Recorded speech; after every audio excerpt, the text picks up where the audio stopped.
वाह। तेरी मेरी कहानी।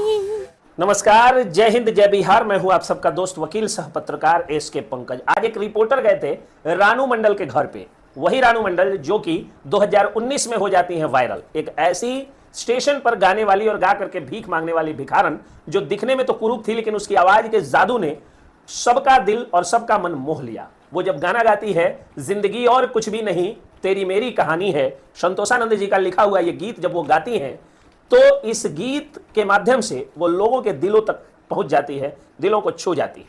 वो जब वायरल होती हैं, जब उनके गीत वायरल होते हैं तो उसके बाद देश के बड़े प्रतिष्ठित गायक और बहुत ज्यादा नामी गिरामी गायकों तक भी उनकी आवाज पहुंचती है। उसी दौरान ये आवाज पहुंच जाती है हिमेश रेशमिया के पास। हिमेश रेशमिया के पास जैसे ही आवाज पहुंचती है उनकी कि हिमेश रेशमिया एक शो में जिसमें वो जज होते हैं, उनको बतौर कलाकार इनवाइट करते हैं, बतौर गेस्ट आर्टिस्ट इनवाइट करते हैं और वो आकर के अपने आवाज का जादू बिखेरती हैं। दिखने में मैं अब भी कह रहा हूं कि रानू मंडल काफी कुरूप दिख रही हैं, क्योंकि बुढ़ापा एक ऐसा सत्य है जिसमें पहुंचने के बाद हम लोग भी बहुत ज्यादा कुरूप दिखेंगे, या कोई विश्व सुंदरी भी, मिस वर्ल्ड भी कुरूप ही दिखेगी। तो और वैसे भी रानू मंडल रंग की काली है, लेकिन उनके दांत निकले हुए हैं, उनके होठ जो है वो मोटे हैं, लेकिन उनके आवाज जो है वो लोगों के दिलों को छू जाता है। बूढ़ी गायिका जो कि लोगों के माँ की उम्र है, लेकिन जब उसकी आवाज लोगों के दिलों तक पहुंचती है तो उसकी आवाज और चेहरे से माँ की ममता भी झलकती है और प्रेमिका के प्रेम गीत भी आंख बंद करने पर प्रेमियों को नजर आते हैं। उसके बाद हिमेश रेशमिया उनको एक एल्बम में लेते हैं, हिमेश रेशमिया गीत गवाते हैं और खूब चमक जाते हैं। कौन? रानू मंडल नहीं, हिमेश रेशमिया। जी हाँ, हिमेश रेशमिया का उस समय तक बाजार खस्ता हो गया था, लेकिन रानू मंडल को ब्रेक देने के बाद हिमेश रेशमिया का भी बाजार फिर से गर्म हो गया और हिमेश रेशमिया भी फिर से चर्चा का विषय बन गए। जैसा कि आप लोग देख रहे होंगे भोजपुरी में इन दिनों खेसारी लाल यादव जो है वो गर्ल काजल के साथ एल्बम बनाते हैं, तो कभी सौम्या पोखरेल के साथ एल्बम बनाते हैं। ये सब करके खेसारी लाल यादव इन वायरल गर्ल्स को नहीं चमकाते हैं, बल्कि खुद चमकते हैं, क्योंकि ये वायरल गर्ल्स के नाम पर कीवर्ड्स यूज होते हैं और शेयर होते हैं। उसी तरह से रानू मंडल खूब चमकती हैं, सब कुछ होता है, लेकिन पैसा पाने के बाद उनको अहंकार आ जाता है उनके अंदर में। और कहते हैं ना कि अहंकार में सब कुछ नाश हो जाता है। अगर एक व्यक्ति के पास बहुत सारा गुण है, उसके पास धन है, दौलत है, शोहरत है, सब कुछ है, लेकिन सिर्फ अहंकार आ गया अगर, तो उसका नाश होना तय माना जाता है। वही अहंकार आ जाता है रानू मंडल में। कैसे अहंकार आता है? तो जब उनकी एक फैंस जाके उनको टच करने की कोशिश करती हैं तो वो उसको बेइज्जत करके भगा देती है, फैंस को अपने शरीर को नहीं टच करने देती है। वही रानू मंडल जो कभी भिखारन बन के लोगों की उंगलियां पकड़ के लोगों को छू करके भीख मांगती थी, दौलत और शोहरत आने के बाद उनको अहंकार इतना ज्यादा हो जाता है कि वो अपने फैंस के शरीर टच करने तक पर गुस्सा हो जाती है।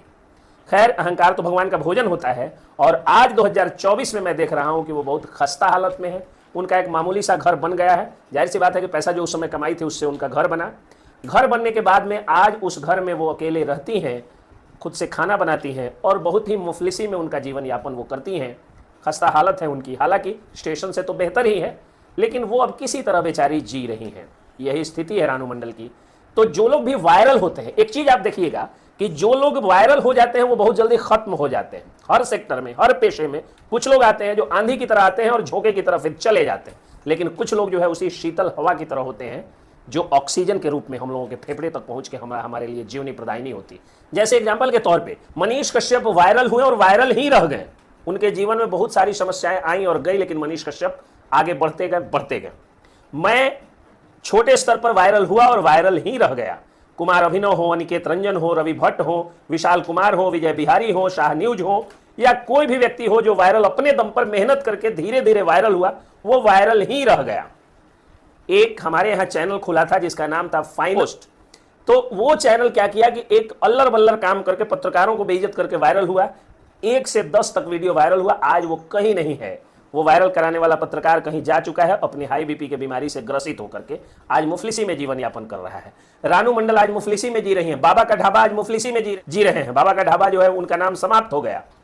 इसके अलावा बहुत सारे एग्जाम्पल्स हैं जो लोग आंधी के झोंके की तरह, दीपक रिक्शा वाला, मनीष कश्यप जो है उनको वायरल किए थे, आज वो वायरल नहीं है।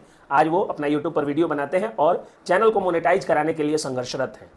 मेरे कहने का मतलब ये है कि जो लोग भी मेहनत करके अपने दम पर कुछ हासिल करते हैं वो कभी डाउन नहीं होते हैं, और जिनको किस्मत से, जैसे कहा जाता है ना कि व्यक्ति के सिर में, कपार में जो है वो धन होता है, डांड में यानी कमर में धन होता है, दो जगह धन होता है। तो जिनको कपार में धन मिल जाता है, यानी बाप की सत्ता मिल गई, या ऐसे ही लॉटरी किसी मामले में लग गई, या कोई चीज़ वायरल हो गया, या कहीं से कोई जो है वो नौकरी बिना मतलब के जो है वो लग गई, तो वैसे लोग बहुत जल्द जो है वो डाउन हो जाते हैं। और जो लोग जिनके कमर में धन होता है, यानी जो अपने कमर की मजबूती से पसीना बहा करके और धन कमाए होते हैं, उनका धन सदैव रह जाता है। वही एग्जाम्पल जब मैं रानू मंडल को देखा तो मुझे यही बात याद आई है। मैंने सोचा आप लोगों से ये बात करनी चाहिए और कहनी चाहिए। आप लोगों को कैसा लगा ये आप लोग जरूर बताइएगा। बिहार की बिजली है गुल होते रहती है, बिजली का बिल नहीं कम होता है, लेकिन बिजली जरूर कम हो जाती है। नमस्कार, जय हिंद।